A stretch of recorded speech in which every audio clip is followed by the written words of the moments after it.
Welcome to Record, Mix and Release, a YouTube series which takes you through the process of recording a song from beginning to end in your home studio and releasing it to the world. And in this episode, we'll be recording virtual drums.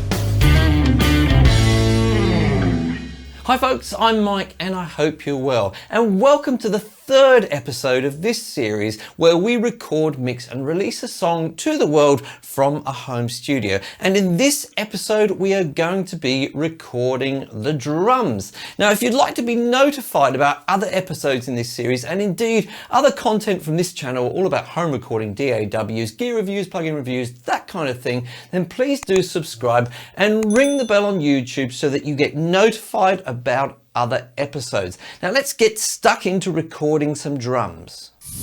Now, in an ideal world, we would all have a wonderful drum kit in an awesome room played by a very, very talented drummer, or we would be talented enough to play them ourselves. But we don't live in an ideal world, and I know from asking you that most of you, by a very big margin, use virtual drums in your recordings. So that's what we're going to be talking about today. If you're going to use virtual drums, then it's really worth developing your skills in that area so you can get the best possible results. Now, I'm going to talk first of all about an input device. If you don't have an input device, it is possible to program your drums by hand, but I don't recommend it because it takes a really long time. You'll get very frustrated and you're more than likely going to cut corners and end up with some fairly mechanical sounding drums. So instead, I recommend using some kind of input device. Now, you could use drum pads, but in this case today, I'm just going to be using a controller keyboard. Now, the first thing I'd like to talk about with the keyboard is adjusting something on it called the velocity curve. It may have a slightly different name with your particular keyboard, but essentially what this means is that if we adjust the velocity curve, we'll have a different sensitivity on the keys. On one extreme, if we have a particular setting, if we hit the keys pretty softly, we'll still end up with a fairly hard drum sound. On the other extreme, even if we hit the keys really, really hard, we're still going to get a fairly soft drum sound. So you're probably going to have to find something in between, but I'd play around with it with the particular drum library that you're using to get the best results before you start recording. Now, having said all of that, let's get stuck into actually putting those drums together. Okay, so let's take a look at how I've organized my DAW in preparation for recording these virtual drums. Here I am in Cakewalk and you can see that I've created 4 new tracks here. I'm just going to zoom in so you can see a bit more clearly. Let's take a look at the first of these 4. I'll click on its icon and you can see that this is the actual virtual instrument that I'm using, Addictive Drums 2. Now, why have I chosen this? Well, I like the particular sounds that I get in here. I think these are the most suitable sounds for this song, and that's really important, not just to have nice sounding drums, but drums which are actually going to work for the song. Now, what's really important for me in this song is the sound of the toms, so let's have a listen to those first off. They're going to play a role in sort of introducing the chorus parts and some other parts of the song, so they're really important. I really wanted a dead sounding kick drum, so let's have a listen to that. So you can hear there's not much resonance on that at all. I wanted a snappy sounding snare. And I wanted a really loose sounding hi-hat. I'm going to have a loose sounding hi-hat in the chorus particularly. So have a listen to that. Okay, so that's the drums I'm using. Of course, I can swap them out later and I can change over the drums later, but what I'm looking to do here is create something like I can hear in my head without having to shape them too much with either a shaper or EQ. I will do that, but I want them to be as close as possible out of the box. So that is the drums that I'll be using. Now, the other 3 tracks that you can see here are all MIDI tracks, and they all have their output set to these drums. Now, there's something a bit specific about the way I organize things here, and you do not have to do it this way. I like to separate my drums out into separate MIDI tracks. So I have one for the hi-hat and cymbals here, I have one for the kick and snare, and I have one for the tom-toms. And that reflects the way that I'm actually going to record my drums. I'm going to start off by recording the hi-hat and the cymbals, then I'm going to record the kick and snare, then I'm going to record the tom-toms. That's just the way I like to do things. Now, there's something, again, very very specific that I'm doing here, and it relates to the fact that I'm using Cakewalk. So if you're using a different DAW, there may be something strange going on here which you don't see in your DAW. I'll explain by creating a new MIDI track. So I'll go in there, insert a MIDI track, and I'll assign its output to Addictive Drums. I'll arm it for recording, and I will just do a quick recording for you guys.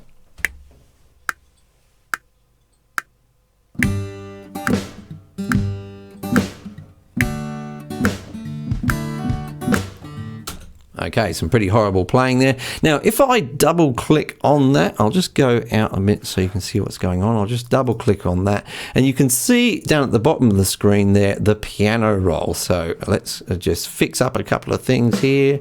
We can move that snare around, get it in place.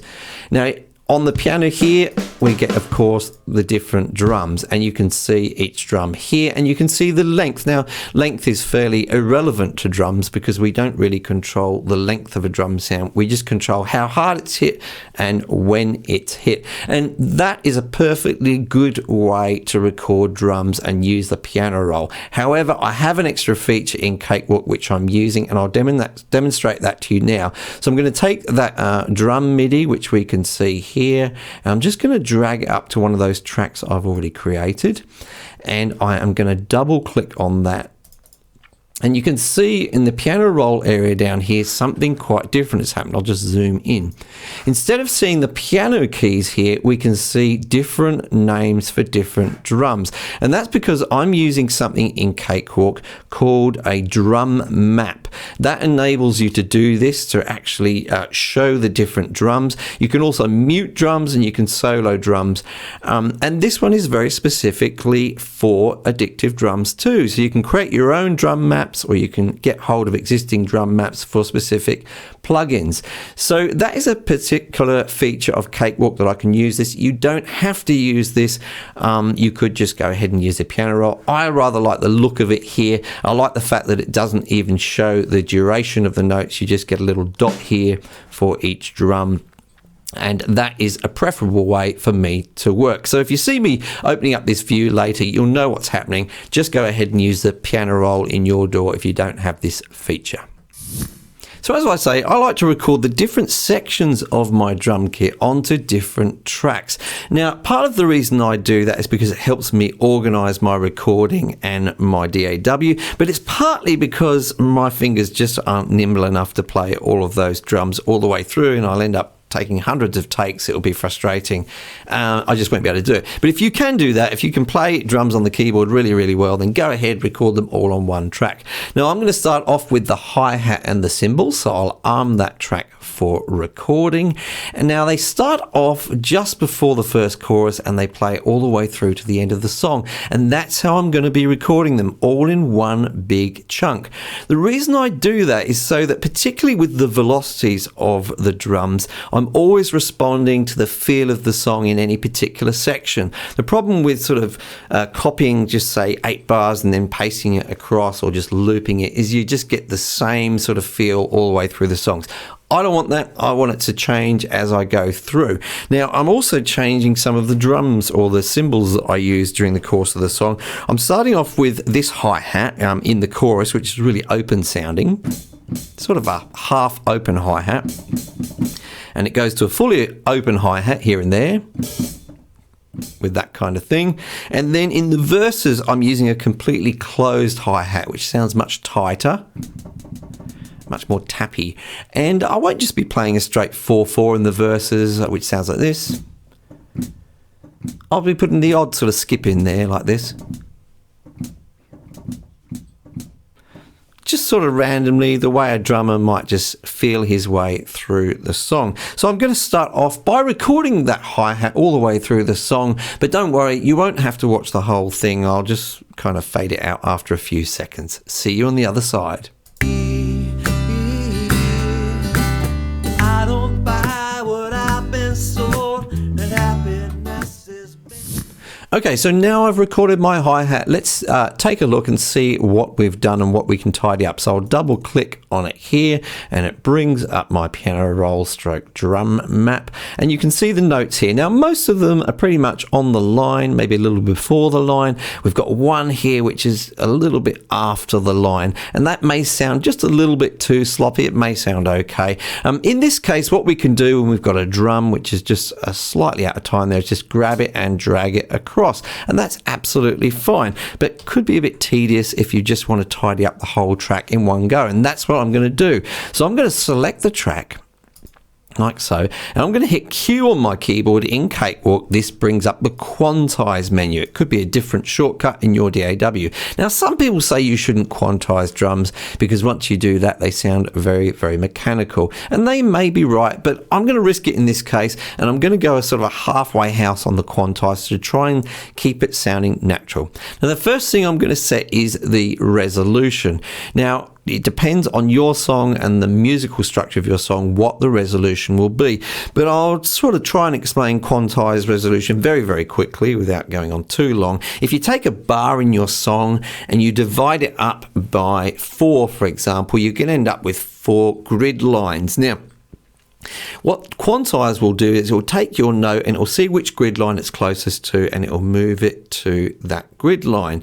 Now, it depends on the musical structure of your song, how many times you would like to divide up that bar in order to tell the quantize function how to move those notes. I happen to know from mine it will be 1/16 triplets, but for yours it could be a little different. But the most important thing here is how we set the strength. Now, this may vary in some DAWs, but I think most DAWs have a strength option, and it's by default here set to 100%, meaning that when Cakewalk looks at where those notes are in the bar, it will move it exactly to one of those grid lines that you've determined with the resolution. Now, that's when things are going to start to sound really, really mechanical. So what I like to do is definitely lower the strength value. Now, I'm going to try it at 70 here, but you'll need to experiment to see what works best for you. So I'll click on OK, and you can see that those notes have shuffled around a bit, and particularly that one which was way off. It's now a lot closer to that grid line without being exactly on it. Now, some of these may look exactly on the grid line, but because of the way I set that quantize, in fact they're not. So now we can have a quick listen to that and see how it sounds. I don't buy what I've been sold, and happiness. And of course, you probably need to double check through the whole song just to make sure everything's gone okay. Now, the other thing that I'm going to do is just shift one of these little dots around so that on the first beat of the chorus, when the hi-hats and cymbals have just come in, it's not going to play that hi-hat. It's actually going to play, I'll just grab that, I'll drag it up to the ride cymbal and have it play a ride cymbal. That's because I don't want a full crash cymbal when that chorus comes in, but I just do want a little extended cymbal sound there, and the ride is going to sound just right. So I'll have a listen to that. I don't buy what I've been sold. Now, that's just one of the ways that I do cymbals. Sometimes I will record them at the same time as I'm recording my hi-hat. Today I opted not to, and other times I'll do what I did here and I'll just drag notes around. Do be aware when you're actually making these drum parts of what is humanly possible by a real world drummer. So you don't really want the drums to be hitting, say, a hi-hat, a snare, and a cymbal all at the same time, because a drummer couldn't do that unless he had 3 arms. So be a little bit aware of that, and that will help to keep your tracks sounding kind of authentic. But now I've sorted out the actual hi-hat, I'm going to go on and record the kick and snare. So I'm going to go ahead and record the kick and the snare in much the same way as I did with the hi-hat. So I'm going to arm my track for recording. Now, during the choruses, I'm going to be using a very open snare sound. And in the verses, I'm going to go down to a rim shot kind of sound. And that gets you some nice dynamics in the same way that a drummer might with a real kit. Now, the other thing that I'm going to be focusing on is the kick. If you remember when I recorded the bass guitar, I talked about the fact that if the kick and the bass are really in sync with each other, it can sound really nice and punchy and rhythmic. So I'm going to be aiming for that. I might get the odd note off here and there. That's fine. I can always edit it if I want to, but I'll be aiming to get that in sync with the bass guitar. So I'm going to start recording this now. I'll let you see the first few seconds and then I'll see you on the other side. I don't buy what I've been sold, and happiness is made of gold, or another one can't fill. So just as I did with the hi-hat, I'm going to go ahead and edit that kick and snare. So I'll double click on that to bring up the MIDI, and I'll let you zoom in to see what I'm doing.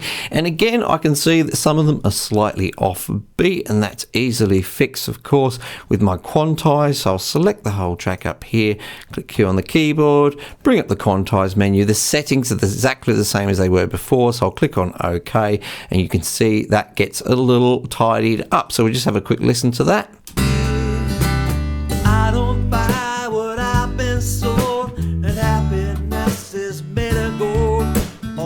Okay, that's not too bad. What I actually want to do, and I did have a little listen to this already, is I don't want to have that snare in the first chorus. I'm going to have that full snare in subsequent choruses, but at this stage in the song, when I'm still trying to ease things in, I'm going to leave that snare up to the cajon. So I'll just grab all of those snare notes there for that first chorus, and of course I can easily see where I'm working because all the markers are up above here, and I'll click delete on the keyboard, and that gets rid of that snare drum. I'll zoom back in, and let's just have a listen, and you'll hear that you can hear the kick drum come in with the hi-hat, but the snare has been taken care of by the cajon.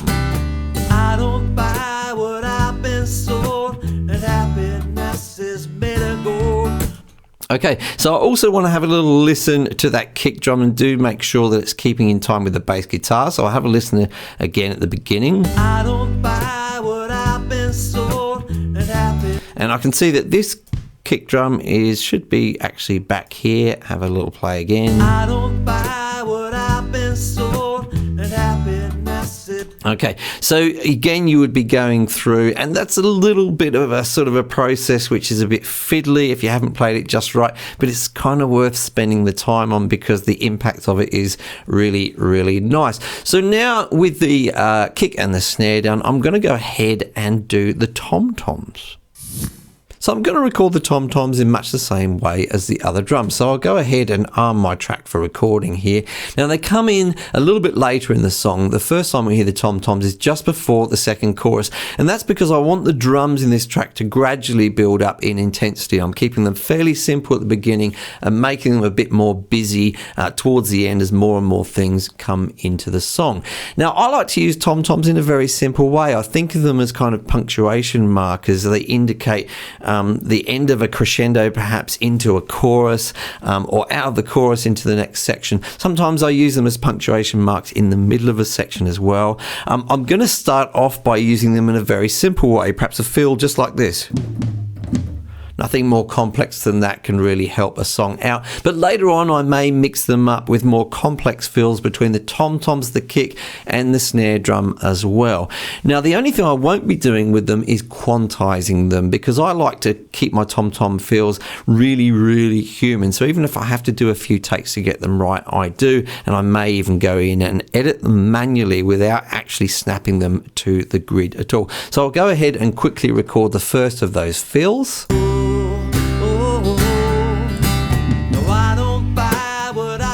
Did you hear it? Nothing very complex at all, guys. And I'll go ahead and do the rest of those fills for that tom-tom track. And like I say, not quantizing or anything at all. Now, I'd like to quickly take a moment to talk about the mix of the drums before we finish off.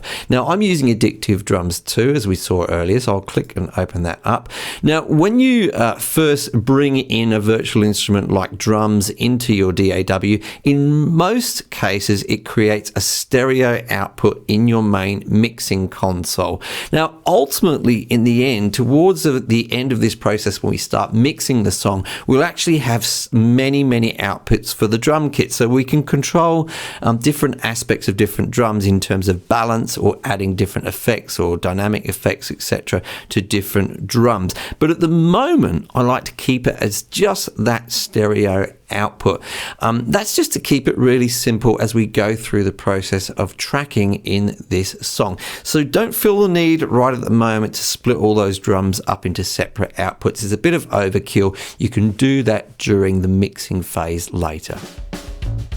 Thank you so much for watching this episode in the series. In the next episode, we'll be recording both an organ and piano part for our song. Now, if you liked this video, then you can show your appreciation by hitting the like button. It really does help me out. If you haven't done so already, please subscribe and ring the bell on YouTube so that you're notified about other episodes and content from this channel. And I'll see you in the next video.